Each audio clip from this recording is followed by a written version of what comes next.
kung walang cooperation ng Philippine government, yung mahirapan ang ICC to gather evidence, maggawa ng mga ebidensya. Mahirapan ng ICC to enforce warrant of arrest or any other warrant. Like for example, yung nangyari kay President Duterte, yung warrant of arrest ng ICC laban sa kanya, hindi yun enforceable sa Pilipinas.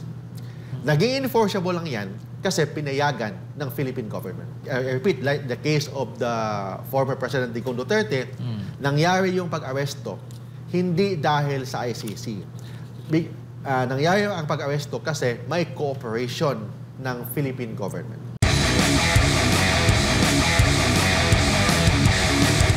Yung crimes against aggression, you're using armed forces ng ibang bansa na sakupin ng ibang bansa. You're using armed forces that will violate the sovereignty or the integrity of another country. Yun ang tinatawag na crimes against aggression. With respect to President Duterte, ang kaso niya na involved is crimes against humanity. So, yun yan. So, I don't know kung bakit naging crimes against humanity. Basta, yun ang kaso niya na pending ngayon sa ICC or the International Criminal Court. Kailan po magkakaroon ng jurisdiction ang ICC sa isang tao? Yung tinatawag na, may tinatawag tayo ngayon, Carlo, na principle of complementarity. Ito yung issue ngayon na bakit na-aresto si President Duterte and doon na may mga pending pa ang prosecution niya doon sa ICC. Yung tinatawag na principle of complementarity. Ibig sabihin doon, the ICC can only acquire jurisdiction. Can only acquire jurisdiction if the domestic courts and the prosecution body, domestic courts and the prosecution body are not working.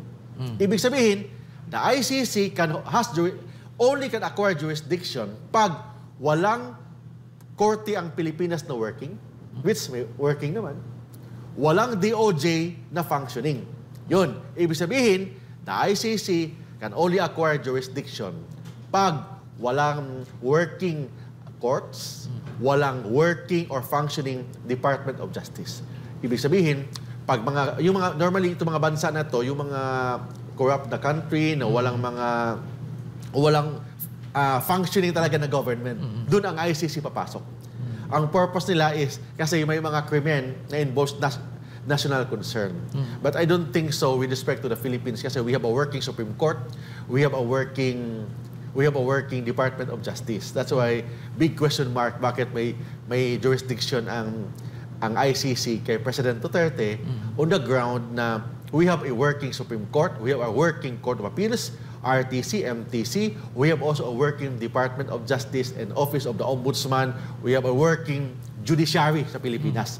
Ibig sabihin, ang ICC can only acquire jurisdiction pag yung bansa na yan walang working or functioning judiciary under the principle of complementarity. Pero clarify ko lang po, Attorney Mark, yung pagdating sa, of course, jurisdiction, magkakaroon na siya pag walang working na judiciary system sa isang bansa. So automatic na rin po ba yan na kahit hindi member na ICC ay masasakop ng jurisdiction? Hindi. Kailangan you should be a member of the ICC para at least the ICC has jurisdiction. So dalawa ang requirement ng ICC can acquire jurisdiction. Number one, the country must be a member of the ICC. And second, kailangan walang working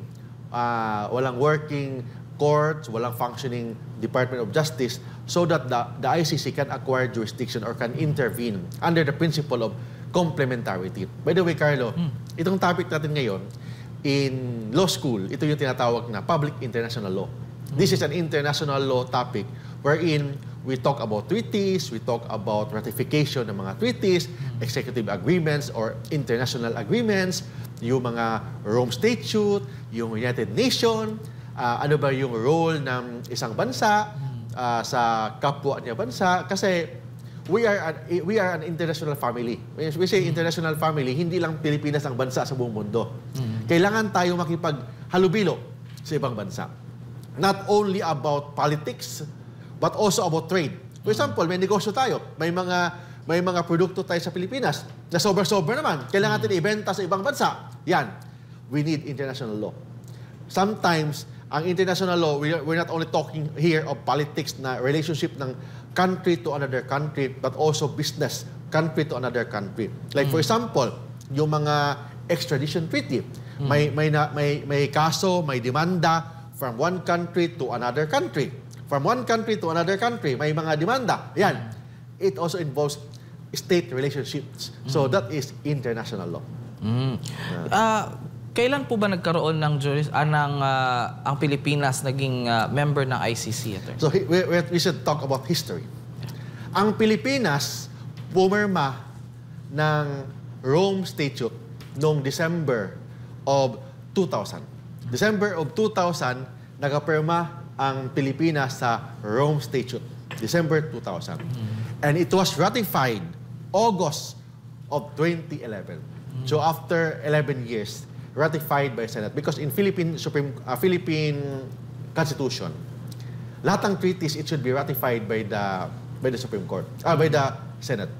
So kahit na pipirmahan pa yan ng Presidente, kailangan pa rin ng ratification, meaning approval ng Senado. So therefore, pinirmahan yun ng representative natin sa Pilipinas, doon sa Rome, yung napirma sila, December of 2000. And so of course, pinirmahan ng Presidente yun, and it was ratified by Philippine Senate on August of 2011. After ratified on August of 2011, noong November 1 of 2011, dun pa lang officially naging membro ang Pilipinas ng International Criminal Court through Rome Statute. So November 1, 2011, dun naging membro, officially naging membro ang Pilipinas ng ICC. I repeat, ang Pilipinas nagkapirma December of year 2000, ratified by Senate of August of 2011. Then, officially naging member ang Pilipinas noong November 1, 2011. Kaya ang tagal din pala nung attorney, no? Kasi 2000, pumirma matapos nag-ratify. Kasi kailangan ng ratification ng Senate. Kasi that is requirement ng ating Supreme Court, ng ating saligang batas. Requirement ng ating saligang batas na lahat ng mga treaties, kasi treaties yung mga agreements ng country to country, basta treaty ang pinag-usapan, it should be ratified by the Philippine Senate. Pero kailan din nag-withdraw ang Pilipinas sa ICC, attorney? Okay, let's talk about withdrawal.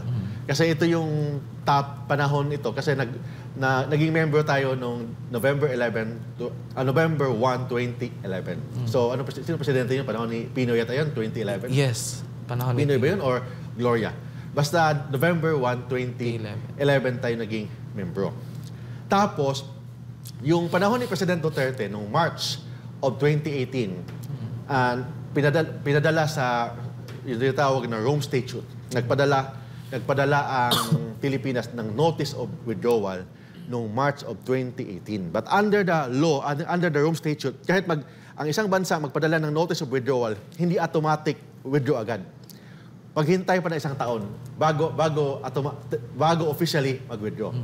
Ibig sabihin, kung nagpadala ang Pilipinas noong March of 2018, officially, ang Pilipinas nag-withdraw sa ICC noong March of 2019. Particularly, March 17 of 2019. Ibig sabihin, 1 year after the submission of the notice of withdrawal.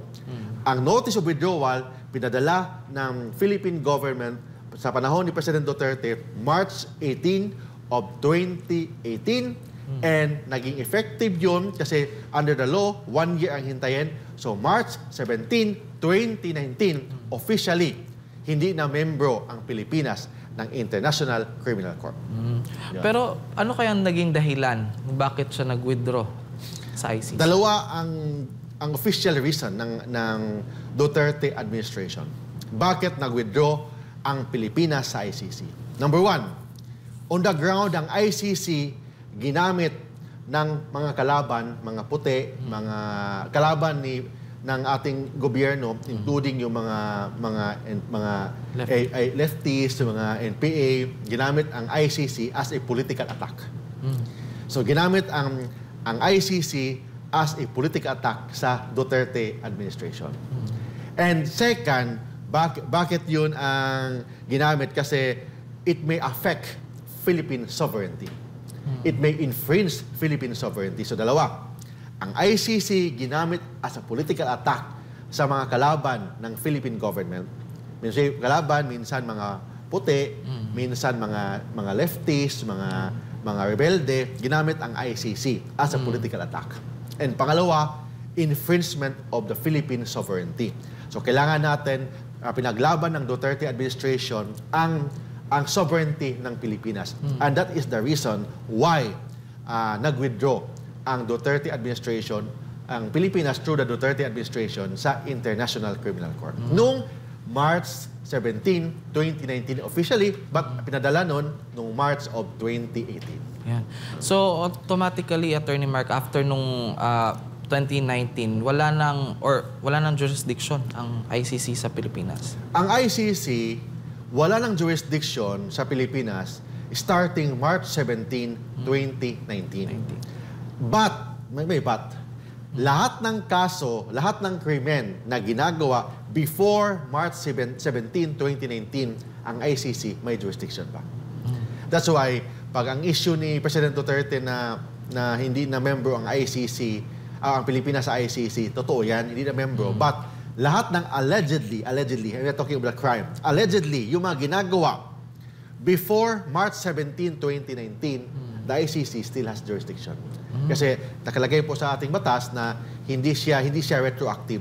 Kung mag-withdraw ang isang bansa sa ICC, mag-withdraw siya, ibig sabihin hindi siya membro, but lahat ng mga actions, lahat ng mga alleged crimen na ginagawa before the withdrawal, covered pa rin yan sa jurisdiction ng International Criminal Court.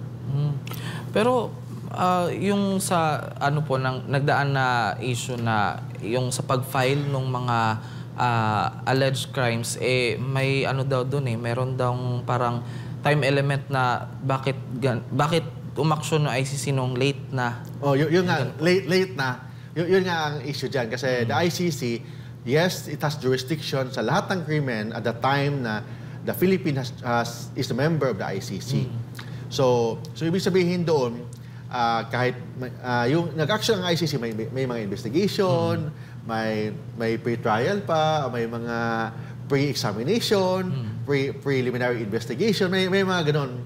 But depende sa ICC yan through their prosecutor. Basta ang sabi lang ng batas, ang ICC can acquire jurisdiction or still has jurisdiction to all the alleged crime committed before the withdrawal ng Pilipinas. We say before the withdrawal, official withdrawal, meaning ang official withdrawal kasi is March 17, 2019. So before that, the ICC still has jurisdiction. So ano-ano po yung mga kaso na iniimbestiga ng ICC sa Pilipinas? Ang very common, crimes against humanity. Yun daw kasi nilink nila ang crimes against humanity sa war on drugs ng Duterte administration. So yun talaga ang palagi nilang sinasabi kasi systematic daw, allegedly systematic daw, widespread daw yung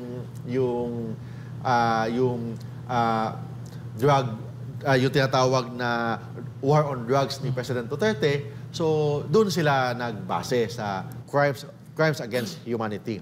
But hindi nila nabanggit na ang Pilipinas, we have a working Supreme Court, we have a working RTCCA, we have a working Department of Justice. So doon nila, I don't know paano nila i-justify yan na bakit ang DOJ yata ang nagpadakip ni President Duterte na ibig sabihin, inamin nila na they are not working, they are not functioning.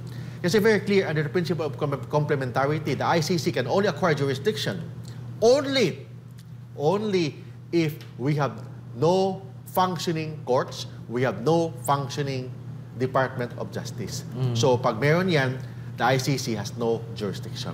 But unfortunately, hindi yun ang nangyari sa batas. Pero pwede bang pigilan ng gobyerno ng ating bansa, Attorney Mark, yung investigasyon ng ICC? The ICC can investigate independently, even without the cooperation of the Philippine government. Dahil yan. Kasi ang ICC is separate. Ang ICC, independent. Hindi yan sakop ng ating gobyerno. Under siya ng Rome Statute. It is an international court. So, ibig sabihin doon, the Philippine government cannot stop the investigation, cannot stop the functions of the ICC. Hindi nila pwedeng mapigilan yan. But the Philippine government may not cooperate. Yun. Iba kasi yung investigation sa enforcement.